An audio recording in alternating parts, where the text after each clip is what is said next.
Welcome to the deep dive. Get this. Institutional investor magazine called George Soros the world's greatest investor way back in 1981. Wow, 81, that's quite a title. Right. And to really illustrate the kind of financial wizardry we're talking about, imagine dropping, say, $100,000 into his quantum fund when it launched in 1969. Okay, imagine. By 1994, that initial investment would have ballooned to an astounding $130 million. 130 million Yeah. from 100,000. Yep. That's a compound annual growth rate of around 35%. I mean, numbers that really make you sit up and pay attention. Absolutely incredible. It just makes you wonder, what was the secret sauce there? Was it just being in the right place at the right time, or, was there a more profound method to his success? That's exactly the question we're tackling in this deep dive. We're diving into an unauthorized biography of George Soros. The aim is really to look beyond the legendary investment record and try to understand the person behind it all. Right, more than just the trades. Exactly. It's about the man. And what gives this particular exploration its edge, I think, is that unauthorized aspect. So the author didn't have Soros's direct ongoing cooperation. Instead, they took on the considerable challenge of piecing together a picture of Soros through really extensive interviews with his associates, spread across 5 countries, wasn't it? U.S., U.K., Hungary. Hungary, Israel. Yeah, 5 countries. So while we don't get Soros's direct sort of curated narrative, we gain this fascinating, multifaceted view from people who worked alongside him, knew him personally, observed his career over decades. And the author also drew on Soros's own public stuff, right? His articles, interviews. Oh, yeah. And his 3 key books, The Alchemy of Finance, which is where he lays out his market theories, and then Opening the Soviet System, and Underwriting Democracy, which details his, well, pretty extensive philanthropic activities later on. It's interesting, too, how the author brought in perspectives from financial analysts, Wall Street, London. Yeah, that adds crucial context. Yeah, it really does. It shows us how the financial world itself was viewing Soros's rise and, frankly, his impact on the markets. Now, let's talk a bit about how this biography actually came about. The author, they'd previously written a book on Jack Welch. Ah, okay. GE guy. Right. And the idea to profile Soros was actually the author's own initiative. Initial contact was made through Soros's office, specifically with David Kronfeld at Kext & Co., the PR firm. Right. Kext. They handle a lot of big names. They do. And there's this really telling early incident where a PR aide apparently overruled Soros himself about the author attending a reception. Overruled Soros. Really? Yeah, which kind of hints at the level of control maybe being exercised over his public image, even then. Huh. That small detail, it really speaks volumes, doesn't it? About the challenges of documenting someone so intensely private and, well, powerful. It kind of sets the stage for the author's whole approach, casting a wide net for sources. Precisely. And even though they didn't get that direct ongoing access, the author apparently made repeated attempts to offer Soros the chance to comment on the information being gathered. But it didn't happen. For whatever reasons, those efforts didn't pan out. So while we don't have Soros's direct input in this biography, what we do have is this carefully constructed narrative based on a really broad range of firsthand accounts and public information. So for our listeners, people keen to understand the forces shaping our world, this biography offers a kind of shortcut, wouldn't you say, to grasping the complexities of a truly unique figure. I think so. It moves beyond the surface level headlines and delves into the background, the motivations, the intellectual framework that underpinned his success in finance, and then later his moves into philanthropy and global influence. That's quite a journey. It really is. And to give you a taste of the intriguing contradictions within Soros, just consider this. He was known for this almost unnerving calmness during massive, high-stakes financial maneuvers, like his famous bet against the British pound. Right, the man who broke the Bank of England story. Yeah. That ability to stay detached, rational, when billions are on the line. That's rare. It's fascinating. What could possibly be the source of that kind of composure? Well, that's the thing. On the flip side, Soros himself admitted, apparently, to grappling with powerful messianic fantasies since he was young. Messianic fantasies, wow. Yeah, something he felt a constant need to keep in check. And it's this fascinating duality, the seemingly cold, calculating investor paired with these grand, almost idealistic visions that makes his story so compelling.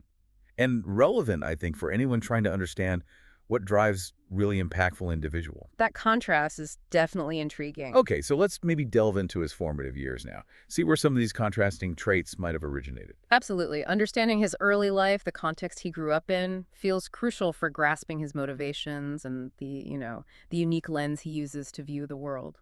George Soros was born in Hungary 2 years after his brother Paul, and a massive influence in his early life was his father, Tivadar Soros. He was all right. Tivadar was a survivor of the Russian Revolution. That experience instilled in him this profound belief that, quote, in revolutionary times, anything was possible. Anything was possible. And more importantly, the absolute necessity of survival. He was described as incredibly clever, resourceful, a real strategist in navigating chaos. That notion of revolutionary times shaping your worldview is powerful, isn't it? It suggests adaptability, maybe a comfort with uncertainty, an eye for opportunities that might pop up during upheaval. Exactly. And young George deeply admired his father for these skills, for his sheer pragmatism in the face of immense danger. There's a quote that really illustrates this. When someone asked what side of the Russian Revolution Tivadar was on, the answer was, oh, both sides, of course. He had to be to survive. Both sides. Pragmatism indeed. For George, this made survival itself almost a kind of ennobled value, as the book puts it. So, right from the start, you see this ingrained understanding of needing to adapt, prioritize survival. That perspective could certainly have informed how he later navigated the, well, often turbulent financial markets. Definitely. But Tivadar wasn't perfect. The biography mentions he also had a reputation for a roving eye, excessive spending, and maybe not being the hardest worker. There's a quote from George, "My father does not work, he just makes money." Huh. So, admiration mixed with maybe a bit of something else. Perhaps. But the survival instinct clearly stuck. Even as a kid, like age 10, George edited and sold his own little newspaper, the Lupa Horshina. Showed early initiative. A newspaper at 10. Yep. Apparently had a hard and dominating character when he believed in something. He was good at sports, too. Swimming, sailing, tennis. Not soccer, though. That was seen as less upper middle class. Interesting social dynamics even then. Yeah, and he was careful, apparently, not to align too strongly with any particular class in school. Kept good terms with both Jewish and non-Jewish students. Schoolmates remembered him as average academically. Not brilliant, but someone who could talk very well. A talker, eh? There's an anecdote about a prank, too. Oh, right. Something about an Esperanto Society sign-up sheet. Shows a bit of a mischievous side, maybe. Okay, so a complex picture already forming. Clever father, survival ethos, early initiative, social awareness. And then came the war. The Nazi occupation of Hungary. This was obviously a defining period. Initially, the belief in Budapest was that the occupation would be short-lived. A common hope in impossible situations, I suppose. The book contrasts the dreamers and the realists within the Jewish community about how bad things would get. Tivadar Soros, having worried about the Nazis for a decade, was firmly a realist. He saw it coming. There was this pivotal moment. Tivadar saw a Nazi order for Jewish attorneys to report, and he just grimaced. He knew instantly it was a deportation list. Chilling. He told young George, who was just a teenager, to deliver the notices, but crucially, to warn people what they really were. Yeah. Deportation He notices. sent his son to do that. That's intense. It was, and it highlighted the denial, even then. Some people still insisted on obeying the law, couldn't believe it was a death sentence. Denial is a powerful force. And Tivadar gave George this absolutely crucial advice. This is a lawless occupation. The normal rules don't apply. You have to forget how you behave in a normal society. This is an abnormal situation. Wow. Basically justifying actions that might otherwise be dishonest purely for survival. Exactly. Survival above all. And Tivadar acted on it. He bribed a Hungarian official so George could pose as the godson of a non-Jewish official. Got him false papers. George became János Kiss. Incredible resourcefulness under pressure. He even financially supported the official's Jewish wife. George later called this bribe a mere commercial transaction. A euphemism, perhaps. A significant one. And get this, George, as János Kiss, sometimes accompanied this official on journeys confiscating Jewish property. He what? That must have been unimaginably difficult and dangerous. The personal risk was enormous. After the war, he returned to school in 1945. It was a changed environment. Jews and non-Jews no longer separated. But the students were described as mature beyond his years from the trauma. Some even brought small guns to class. A reflection of the times, sadly. That experience must have left deep scars. No doubt. Which maybe brings us to his move to England after the war. He went looking for a happier life, But it wasn't easy. He faced loneliness, very little money. He called it a difficult episode. A tough transition. But there's this moment of resilience. He's in a London coffee house, apparently thinking, here I am, I have reached bottom. Isn't that a wonderful feeling? There's only one way to go. That's quite a mindset, finding strength at rock bottom. It shows something, doesn't it? He took all sorts of odd jobs, waiter at Quaglino's, where he sometimes ate leftover profiteroles. Ah, perks of the job. Farm work in the Lend a Hand on the Land program. He even organized a strike for piecework there. And house painting. So really scraping by. Absolutely. The poverty and loneliness apparently left him with fears of hitting the bottom again. Understandable. So finance wasn't the immediate goal then? Not at all. He was actually drawn to philosophy. It was a way for him to move from abstract ideas to the practical, developing theories of knowledge. These ideas later informed his financial market theories, particularly the concept of reflexivity we'll get into. So the philosophy came first, influenced by Karl Popper, right? Big time. Popper's ideas about open societies definitely influenced his later philanthropy. But the book argues maybe inadvertently influenced his financial theories too. Interesting connection. But London was still a struggle financially. He got turned down by the Jewish Board of Guardians for student aid because he wasn't employed. He even apparently fabricated a story about breaking his leg while working illegally just to get some assistance. Desperate times. That experience left him quite bitter about charities, apparently. He even tried writing a book then, The Burden of Consciousness, laying out ideas of open and closed societies. But he abandoned it. Why did he abandon it? He seemed to link that failure to his decision to pursue money over philosophy. Like, if he couldn't succeed in philosophy, maybe money was the path. A pragmatic pivot, perhaps echoing his father's influence again. Could be. So next stop, New York. He moved there in 1956 with $5,000. $5,000, not a huge amount to start over in NYC. Nope. His parents moved to the U.S. too, eventually. His father, Tivadar, briefly ran a failed espresso stand. George later had to find a surgeon to treat his father's cancer for free because they had no money. Wow. Family struggles continued. He found work pretty quickly, though, as an arbitrager at FM Mayer through a London contact. Arbitrage back in the 50s wasn't glamorous like it became later. It was mostly about exploiting tiny price discrepancies. Just grinding it out. Yeah. And even then, at age 33, he was still thinking about philosophy. He spent evenings and weekends redrafting The Burden of Consciousness and even sent it to Karl Popper, hoping for his approval and maybe publication. Still holding on to that philosophical dream. It seems so. But his financial career was starting to take shape. In the 1960s, he worked at Arnhold and S. Bleichroder. A colleague there, Arthur Lerner, recalls Soros always steering conversations towards the worldwide situation, focusing on the big picture, not just specific stocks or industries. Ah, the macro view. That became his trademark, didn't it? Absolutely. And this is where his key concept of reflexivity really started to crystallize. Okay, let's break that down. Reflexivity. It's central to his whole approach. It really is. The basic idea is this two-way connection between what market participants think or believe, their biases, their perceptions, and the actual course of events, the reality. They influence each other. So perception doesn't just reflect reality, it actively shapes it. And reality then shapes perception in a feedback loop. Exactly. Which means there's often no perfect correspondence between the two. Markets aren't perfectly efficient reflectors of underlying value because people's flawed perceptions are part of the equation. And this leads to instability. Sometimes. He looked for what he called far from equilibrium situations. These are large divergences between perception and reality that don't self-correct easily. Some might be stable, which aren't that interesting for investing. It's unstable ones. Those are the gold mines. They typically occur in boom-bust sequences, or manias, as he called them. His whole investment philosophy centered on capitalizing on this market instability, identifying these boom-bust cycles driven by flawed perceptions feeding on themselves.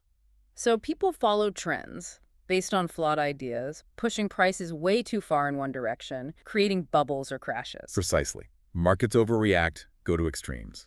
Soros believed that by constantly monitoring markets for these patterns, these divergences, he could gain an edge. It requires immense analytical power, though, doesn't it, to process all that global information? Oh, definitely. The book highlights several key abilities. One is just sheer brain power absorbing complex global trading scenarios. Another is discerning trends and rhythms from what world financial leaders were saying and doing, understanding those cause and effect chains in economies. Seeing the connections others miss. And crucially, stoicism. Very rare among investors, apparently. He had this ability to cut his losses quickly. The famous saying was, when George is wrong, he gets the hell out. Discipline, not falling in love with your positions, that's hard. Very hard. Add to that unwavering self-confidence. When he believed in a trade, he bet big. A favorite question was apparently, why so little? For him, the worst error was being too conservative. Go big or go home, essentially. Pretty much. And finally, instinct.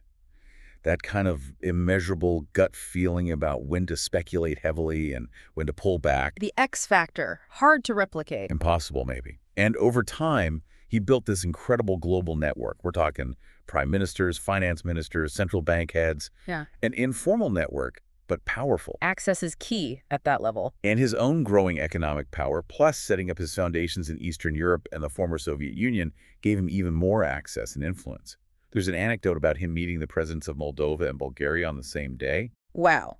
One president for breakfast and another for dinner, as the book says. Exactly. While others needed extensive research, Soros could apparently often make huge investment decisions after just 15 minutes of review. That implies incredible pattern recognition, honed over years. And he directly linked his success back to that core value, survival. He considered his skill at surviving, learned perhaps from his father's experiences, as key to his investment success. Survival as an investment strategy. It's a unique framing. So the process looks something like this. Reflexivity acts as a Geiger counter, identifying potential opportunities, those divergences. Then he'd test and probe, form a hypothesis, take an initial position. Dip a toe in. Right. If the market started validating his hypothesis, his self-confidence kicked in, and he'd build a much larger position. Scale up. But if the hypothesis was invalidated, quick exit, cut losses, move on. Disciplined, systematic, but also reliant on that confidence and instinct. And he was a pioneer in the hedge fund world. Started the quantum fund back in 1969 when hedge funds were pretty obscure. They weren't the giants they are today, that's for sure. Not at all. And he was among the first to really utilize derivatives effectively. Always ahead of the curve. He had a famous partnership early on, right? Yes, with Jimmy Rogers from 1970 to 1980. Hugely successful partnership. They didn't have a single losing year together. Incredible track record. Being small initially helped. They could concentrate their bets, be nimble. They traded across everything, currencies, commodities, bonds, stocks, often using futures or borrowed money, so leverage. High risk, high reward potential. Their focus was identifying sudden changes, broad social, economic, political factors that would shake up whole industries or stock groups. They looked for big discrepancies between their view and the market price. Again, that macro, big picture thinking. Any examples? Yeah, the book mentions a bank turnaround play in the 70s, seeing reflexivity at work there, investing in Japanese stocks early on, recognizing U.S. dependence on foreign fuel, and investing in oil and coal companies. Seen trends before they became obvious. By 1975, his talent was definitely getting noticed on Wall Street. Alan Raphael, another figure we'll meet later, noted his hard work, vision, aggressiveness, and that intuitive market sense. People were starting to realize this wasn't just luck. But interestingly, despite the success, Soros himself expressed pessimism about the future, even for himself. He said something like, history shows that fund managers all eventually burn out, and I'm sure we will too someday. I just hope that it isn't this afternoon. Acknowledging the pressure and the finite nature of winning streaks. And one of their favorite strategies, apparently, was shorting stocks. Taking malicious pleasure, the book says, in betting against institutional darlings. Going against the herd. Like shorting Avon, anticipating how an aging population might impact cosmetic sales. Made good money there, but they had losses too, of course. Mentioned Sprague Electric as a miss due to poor analysis. Keeps it real. Not every bet pays off. But overall, the fund tripled in value between 69 and 74. Positive returns every single year. Just phenomenal consistency. Then around 1980, as his success became undeniable, he apparently hit an identity crisis. An identity crisis. After all that success. Yeah, questioning the purpose of all the pain and tension, as he put it, if he couldn't enjoy the success. Worried he might destroy the goose that lays the golden egg. The pressure getting to him? It seems like it impacted his decisions. Made him quicker to change his mind, maybe hold positions too long sometimes. He also started spending more time with government officials, like Fed Chair Paul Volcker. Some critics felt that actually detracted from his investment focus. Interesting. Pulled in different directions. Did he bring in others to help manage? He did. He mentored younger managers like James Marquez, emphasized mental gymnastics, rigorous review sessions, constantly challenging their assumptions. Marquez noted Soros had a knack for detecting when someone was just rationalizing a bad position. He wanted genuine analysis, not excuses. The goal was always to identify when the market was acting differently from their expectations, and then revisit the underlying assumptions. But Marquez also said Soros's constant probing could be very wearying. I can imagine. High intensity. Then in 1984, he hired Alan Raphael. Raphael described their first meeting where Soros basically laid out the roles. You call the turns, you decide how much to bet, and you set the overall orientation. Perfect. I do all the other things. We would be a good team. Huh. Quite the delegation pitch. Raphael was apparently taken aback, but saw it as an extraordinary opportunity, even though people warned him Soros was tough and fired people frequently. High stakes, high pressure environment. And Soros, despite wanting to delegate, remained very actively involved. There's an anecdote where Raphael was hesitant about increasing a Jaguar investment, but Soros confidently pushed for it. Result? A $25 million profit. Sometimes the boss knows best, eh? Or at least has the conviction. That conviction led to some huge bets in the mid-'80s. A large short position in Western Union, for example. Western Union. Why? He anticipated their telex equipment would become obsolete with the rise of fax machines. Technological disruption. Seeing that early.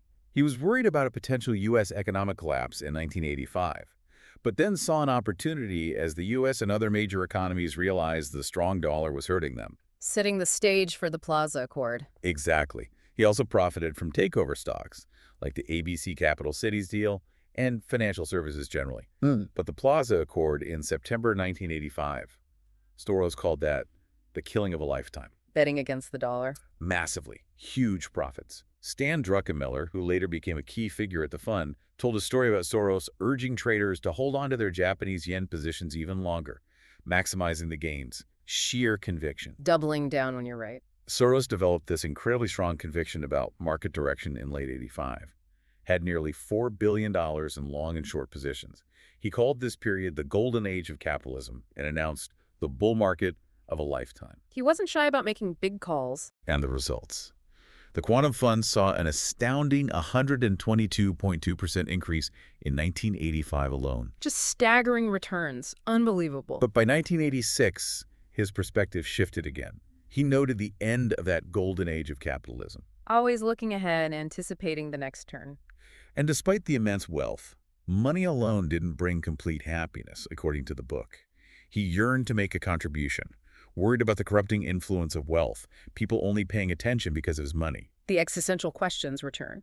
He maintained a relatively modest lifestyle compared to other billionaires, apparently. No smoking, drinking, excessive eating, no yacht or Rolls-Royce, often flew commercial. Really? Flying commercial. That's what the book says. Tastes weren't pretentious theater, music, some Hungarian art, well-kept clothes. Yeah. Now, his house in Southampton hosted large gatherings, so maybe the modesty was slightly relative seaplane rides. Multiple houses are mentioned. Okay, relative modesty then. He took advice from Byron Wayne against buying a private plane, interestingly. Seemed shy, but enjoyed having people around hosting parties and dinners. A complex personality. He recognized the danger of those childhood fantasies of omnipotence we mentioned earlier, and felt the financial markets actually kept him grounded, provided a reality check. Because the market can humble anyone. And this leads into his philanthropy. It wasn't driven by direct concern for specific individuals, apparently, but more by a desire for a bigger impact on whole groups, societies. Systemic change rather than individual aid. I remember that bad experience with the Jewish Board of Guardians in London. It initially made him oppose philanthropic foundations, fearing corruption by the founders' influence. He only established them because he saw a greater purpose eventually. Overcoming his earlier skepticism. He initially avoided giving to Israel until befriending someone named Daniel Doron in 1986. He was again setting up a big foundation for Soviet Jews moving to Israel, viewing Israel as a place for investors, not philanthropists at that time. Interesting distinction. His main focus for philanthropy initially was Eastern Europe. He chose his native Hungary as a showcase, starting in 1984. Going back to his root. He negotiated with the Hungarian government figures like Frank Bartha, George Axel, and set up the Soros Foundation with a $1 million annual commitment. A significant amount back then, especially in Hungary. Ironically, the communist Kadar government hoped the foundation might quell intellectual discontent. But it actually did the opposite, exposed them to Western ideas of market economies and democracy. The law of unintended consequences. There was brief tension over media coverage. Soros threatened to close the foundation, but after Kadar fell in 1988, its standing improved. Soros described his strategy. Instead of going at our goal directly through political action, we indirectly undermine the dogmatic system of thinking. Using ideas as leverage. He expanded. China in '86, though that failed due to cultural issues and problems with authorities. Then the Soviet Union in '87, Poland '88, Czechoslovakia '89. Building an open society network. Romania was challenging due to the poverty and the legacy of Ceausescu's regime. He set up a foundation there with Alan Teodorescu as a key figure. Even the foundation staff initially struggled with the new open environment. Culture change takes time. He also established foundations in Estonia, Latvia, and Lithuania in 1990, focusing on business training and education. A broad geographical scope. Then came 1992, and the bet against the British pound. That really catapulted him in the global spotlight. That was the one everyone remembers, the ERM crisis. Huge publicity. He bet massively that the pound couldn't stay within the European exchange rate mechanism at its current valuation. And he was right. Made a fortune, estimated around $1 billion. And cemented his reputation as a market mover. The media became intensely interested in his investment style.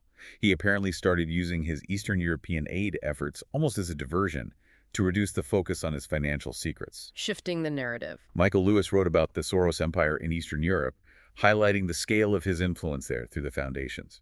And the book notes his impulsive nature, changing travel plans last minute. A man constantly in motion. Despite seeming not to care about the media, he apparently became quite adept at managing his public image, often using faxes or letters to the editor to control his message. Using the tools available. He still had Kext & Co. for PR, but aimed for minimal publicity about himself.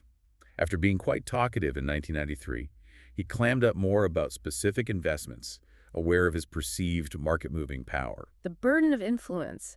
Anything he said could move billions. And European politicians sometimes criticized his meddling in monetary affairs. Not surprising, really. Understandable friction. Shifting to his personal side again, around late 1993, the book lists his largest stock holdings, then Newmont Mining, Paramount Communications, things like that. It was a snapshot of his portfolio focus at the time. There was an interesting encounter recounted with Benny Landa, head of an Israeli tech company, Indigo. They discussed Soros' Jewish identity. Revisiting that theme. Soros talked about his childhood hiding from the Nazis, which he described, maybe provocatively, as one of the most exciting things in my life, like playing cops and robbers. That's a striking way to put it, given the circumstances. It is. He also spoke about his complex relationship with being Jewish and with Israel, saying he felt more comfortable with Israel as it moved towards peace. A shift in perspective. Friends apparently noticed a change around this time, a new interest in his Jewish past, even reading the Talmud. He publicly declared himself a Hungarian Jew at the opening of his foundation in Bucharest. Owning that identity more publicly. The suffering in Eastern Europe, particularly the Bosnian War, seemed to resonate deeply with his own Holocaust experiences. He spoke about supporting a Muslim country there, saying, "It has a particular resonance if you have experienced one type of Holocaust and you see another." Connecting past trauma to present action. And significantly, he made his first public visit to Israel in January 1994. He reiterated his past discomfort, but expressed a more positive view because of the peace process, though still seeing Israel primarily as a place for investment, not philanthropy. An evolution in his thinking, clearly. But 1994 also brought a major financial setback, the so-called St. Valentine's Day Massacre. Ooh, sounds dramatic. What happened? The Soros Fund lost a reported $600 million. A huge loss. $600 million? On what? They made a big incorrect bet on the Japanese yen strengthening against the dollar. The Fed unexpectedly raised interest rates, the dollar surged, and their yen position imploded. Caught on the wrong side of a Fed move. That can happen to anyone, even Soros. Druckenmiller had to meet the press, downplaying rumors about the size of the position. The rationale had been a stronger Japanese economy, and a reduced trade surplus would lead to a weaker yen, but the market went the other way. A painful reminder that even the best can get it wrong. This period also saw increased scrutiny of hedge funds generally. Soros actually became something of a spokesperson, surprisingly expressing willingness for central banks to regulate them. Regulate hedge funds, Soros said that. Yeah, acknowledging the innate instability in unregulated markets. He even testified before a U.S. congressional committee about the need to regulate derivatives. Derivatives regulation. That's still a hot topic today. He highlighted the lack of registration, the potential systemic risk to banks. He argued against purely fixed or purely floating exchange rates, advocating for G7 coordination of policies. Taking a stance on major policy issues. The committee members' questions, according to the book, revealed a fair bit of confusion about what hedge funds actually did. Soros tried to define them by their performance-based compensation structure. Trying to educate Congress. He attempted to portray hedge funds as potentially stabilizing forces in volatile markets, which is debatable. A controversial take, certainly. He clarified the difference between dynamic hedging strategies used by institutions and actual hedge funds. And he pointed out the complexity and risks of derivatives, even for sophisticated players. Acknowledging the dangers inherent in the tools he used. Meanwhile, the media spotlight continued. Financial World put him on the cover as the top U.S. money earner for 1993, $1.1 billion income. $1 billion in a year. Mind-boggling numbers. The magazine compared his income to corporate profits, even small national GDPs. And 9 of the top 100 earners that year worked for Soros. His firm was a wealth-generating machine. But the magazine noted the irony. Right after that glowing cover story, his funds started struggling again, post-Valentine's Day massacre. The market has a way of keeping you humble. And sure enough, by late 1994, Financial World's cover was Poor Soros, the alchemist loses his touch. Ouch! From hero to porous. The media cycle is brutal. They questioned his fund's performance, even suggested potential trouble because of the significant fees the fund owed him personally. The premium investors paid to get into the quantum fund plummeted, signaling waning confidence. A tough period. How did he view his own influence at this point? Interestingly, while some on Wall Street saw him as maybe too powerful, he seemed more concerned with his perception in Washington as a foreign policy expert. He was apparently surprised policymakers there weren't more interested in his views. He wanted intellectual influence beyond just market influence. Despite that positive reception in Congress earlier, the book suggests he may be misunderstood, that financial leaders didn't particularly want to be told what to do by him, leading to some animosity from the global regulatory community. Power can breed resentment. So wrapping up, the author reflects on Soros's attempts to both reveal and conceal his investment secrets, his whole concept of reflexivity, and the public's fascination wanting to believe his success could be replicated. The perennial hope of finding the magic formula. Critics saw hypocrisy, of course, attacking the flaws in systems or countries where he'd made billions. The speculator-turned-reformer argument. Soros defended himself, basically arguing his wealth was proof of the market imperfections he recognized and exploited.